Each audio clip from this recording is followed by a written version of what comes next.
Hello বন্ধুরা, jewellery collection YouTube channel ও Facebook পেজে আপনাদের স্বাগতম।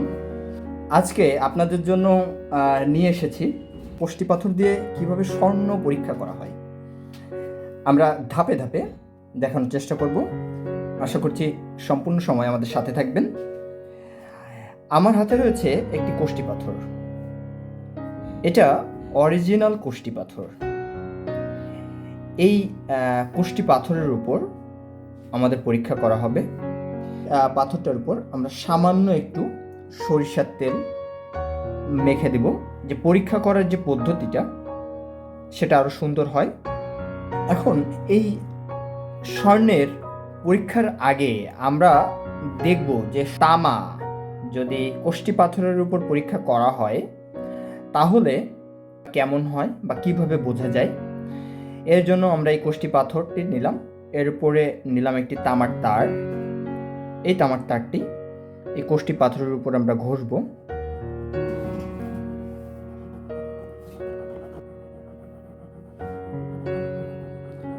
মানে একটু ভালো করে ঘষতে হবে যাতে তামার যে কষ্টি, সেই কষ্টি যাতে কষ্টি পাথরের সাথে সুন্দরভাবে মিশে থাকে। আপনারা দেখতে পাচ্ছেন খুব সুন্দরভাবে তামার যে রং বা তামার যে কষ এটা কষ্টি পাথরের সাথে মিশে গিয়েছে। এই তামার কষের উপর আমরা সর্বপ্রথম একটি অ্যাসিড ব্যবহার করব। এই অ্যাসিডটি নাইট্রিক অ্যাসিড। আমরা একটা ড্রপে ভরে নিয়েছি, একটা ওষুধের ড্রপে। এখান থেকে কয়েক ফোঁটা তামার কষের উপর দিব, সামান্য কয়েক ফোঁটা। দেখতে পাচ্ছেন আপনারা ধোঁয়া উঠছে, হালকা ধোঁয়া উঠছে। এই যে কয়েক ফোঁটা আমরা এই কষ্টি পাথরের উপর দিলাম, দিয়ে কয়েক সেকেন্ড একটু অপেক্ষা করি, একটু নাড়াচাড়া করি। নাড়াচাড়া করার পর ওখানে ওই কষ্টি পাথরের উপর একেবারে তামার কোনো কিছু দেখাই যাচ্ছে না, তামার কোনো রঙই দেখা যাচ্ছে না। তারপরেও আমরা পরীক্ষা করে যে সঠিক পদ্ধতি সম্পূর্ণটাই শেষ করব। দেখব যে তামা পরীক্ষা করলে আসলে কেমন হয় কষ্টি পাথরে।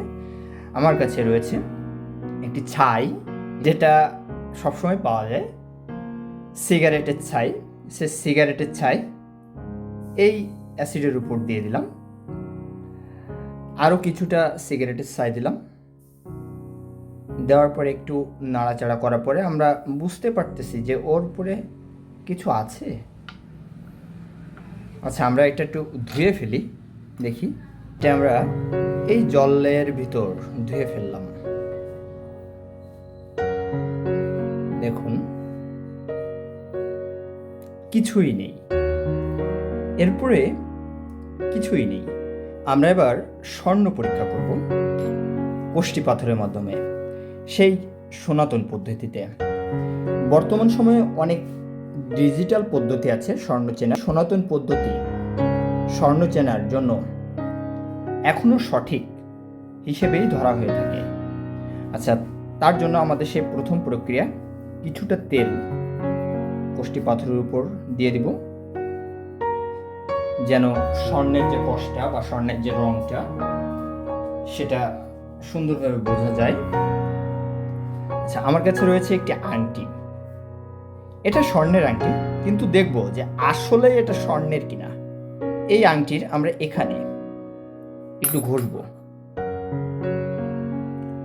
এই জায়গাটা একটু ঘষি।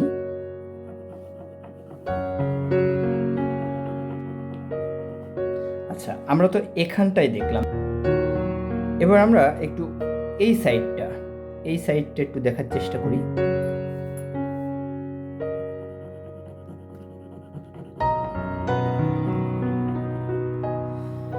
এখানেও একটু দাগ পড়েছে, এটা একটু ছোট বা অল্প হয়েছে। এবার আমরা এই আংটিটির এই সাইডটা একটু দেখার চেষ্টা করব।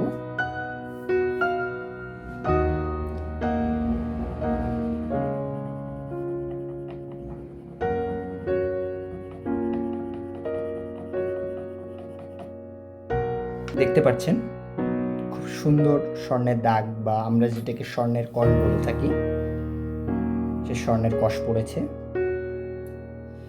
এবার আমরা এই স্বর্ণের কষের উপর, কষ্টি পাথরের উপর আমরা অ্যাসিড ব্যবহার করব, সেই নাইট্রিক অ্যাসিড ড্রপে নিয়েছিলাম যেটা, আমরা কয়েক ফোঁটা দিব। এই যে 3টি দাগের উপরেই আমরা দিয়ে দিব।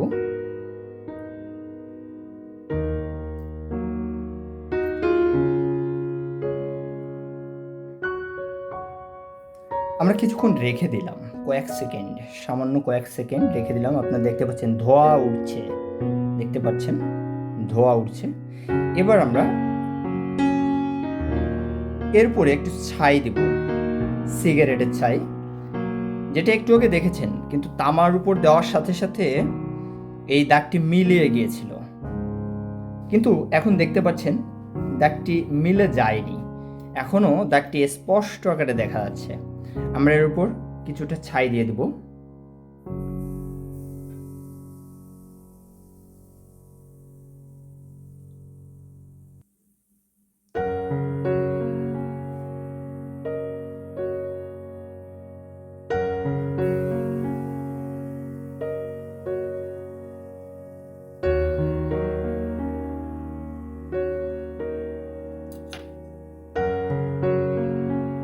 আরো একটু সুন্দর করে পরীক্ষা করার জন্য আরো কিছুটা অ্যাসিড দিয়ে দেব।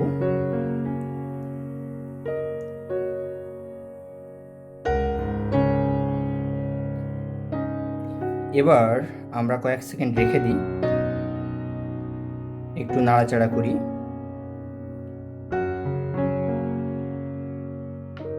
এবার আমরা এটি ধুয়ে ফেলবো, কিন্তু আপনারা কখনো নিজেরা চেষ্টা করতে যাবেন না, কারণ অ্যাসিডটা খুবই ভয়ঙ্কর, এটি হাতে লাগলে হাত পুড়ে যাবে।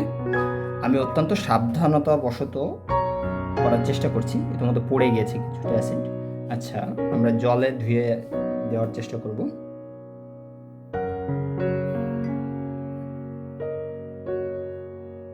আপনারা দেখতে পাচ্ছেন জলের ভিতরেই স্বর্ণের দাগ,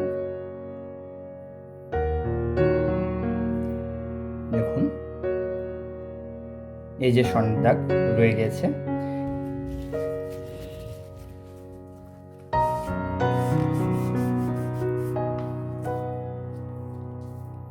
এই যে কোষ্টি পাথরের উপর আপনারা দেখতে পাচ্ছেন স্বর্ণের যে চিকচিক দাগ, এভাবেই বোঝা যায় যে এটা স্বর্ণ কিংবা তামা কিনা, সেটা আমরা এভাবেই বুঝি। আশা করছি আপনারাও বুঝতে পেরেছেন স্বর্ণ পরীক্ষা করার পদ্ধতি কোষ্টি পাথর দিয়ে।